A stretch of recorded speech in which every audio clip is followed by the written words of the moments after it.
Hello, thank you for tuning in. I'm Andy, and in this video I want to give you 5 more tips for woodland photography. More because there's already a 5 tips for woodland photography video. It's up here in the corner. Go watch that at the end. You don't have to watch these in order, there is no particular order for them. Tip number 1, visit your woodlands at different seasons, different weather conditions, different times of day. It's really important because literally everything in the woodland changes according to whether it's wet or it's dry, whether it's snowy or foggy, whether it's really sunny or really overcast. Now often the best conditions are fog, as we've got today, a little bit of mist here. From there on you want to probably think about coming in flat light conditions where it's overcast. It's really good for knocking back highlights and such on leaves and the like, so your eye isn't being dragged to that big bright highlight on something. But don't ever discount bright sunny weather, particularly at the beginning of the day and at the end of the day when the sun is low in the sky, because at that point it starts creating some really lovely long shadows, and if you've got some colour to it as well, you can get some great shots there. So tip 1, visit in different conditions. Tip number 2, use a polarizer. I can't emphasise enough how polarizers really work exceptionally well in woodland. Polarizer filters are just fantastic. If you only ever buy one filter, make sure it's a polarizer. And I don't recommend going onto one of these appalling Facebook adverts that advertise magic filters and such for just X amount of money. Yeah, reduced from stupid amounts of money. Quality glass for your camera is expensive stuff, and if someone's trying to sell you something that it was supposed to be, say, £100 and they're trying to flog it to you for 30 quid, be assured it's not a £30 piece of glass. It's just probably rubbish. Avoid them, get a good one. I'll leave some links down below for polarizer filters. Here you see I'm using a square system. I also have a round polarizer as well in the bag, which I use more for video, not because it's round, you understand, just because it's also an ND. I'm confusing the matter, I know. Let's look at what a polarizer does for us. So in the shot that I have here, really need to, it's a little underexposed, but if I rotate the polarizer, you can see the effect that it's having on the image being recorded by the camera here.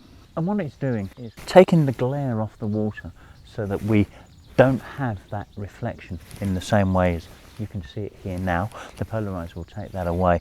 It's also saturating the colours more, and it's helping this tree to stand out from the background. It's a wonderful filter to use in woodland, and I'm going to shoot this tree for this pond in the foreground with it. I hope you like the shot.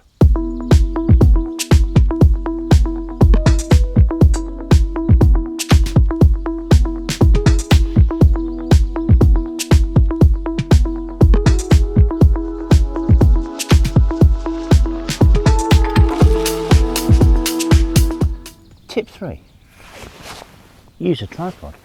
Why is using a tripod so important in the woods? Well, it marries in with tip number 4. So I'm going to be a bit unconventional and go to tip 4 before I tell you about tip 3. So tip 4, we'll go back to tip 3 in a moment. Tip 4 is a little goes a long way. And I think to explain that, I need to take the camera off the tripod. These 3 trees over here are quite interesting trees. I shoot them a lot. You'll have seen them in other videos if you've seen some of my other videos, and if you haven't, I think there's a law against it.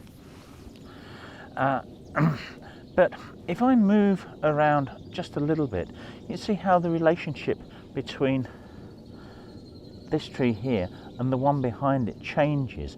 The branches begin to get closer together. Well, not the branches, the trunks get closer together. And what we want to do in woodland is try to keep things uncomplicated. And we complicate things when things are too close, when they don't have enough breathing space, when there's not enough visual space between them to tell with your eyes that there's a gap. So moving around like this really makes a difference.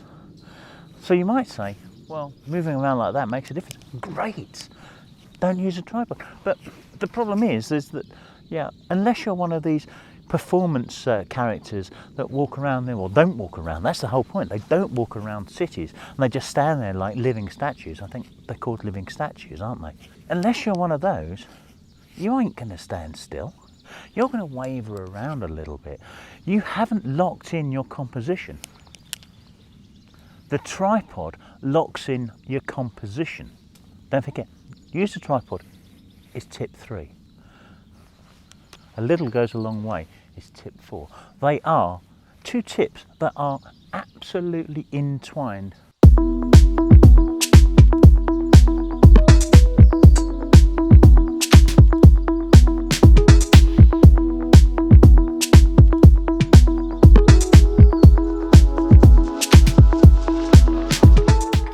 Tip number 5, don't be afraid of changing your aspect ratio. Don't be afraid of cropping. One of the things I find works very, very well in the woodland is a 16:9 wide kind of letterbox aspect ratio. Now the reason I'm saying do this is because the letterbox aspect ratio tends to work very well in woodland, because one of the early tips, I think it was tip 1 in the first video, which I'll gladly point out again, it's up there, will tell you to avoid the sky. And whilst I haven't avoided the sky in all of these shots, narrowing your vertical field of view in a photograph will help you do that. So don't be afraid of creating that style of aspect, well, that style of photo in that aspect ratio. It may really help you, such as this shot that we've got here.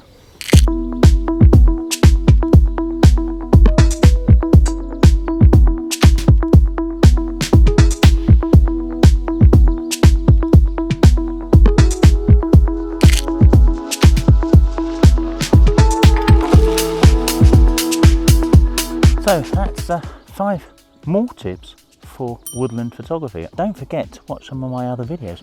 This one here about churchyard photography I think you'll find very useful, and this one down here about woodland photography you may also find interesting. As soon as you're already on a woodland video,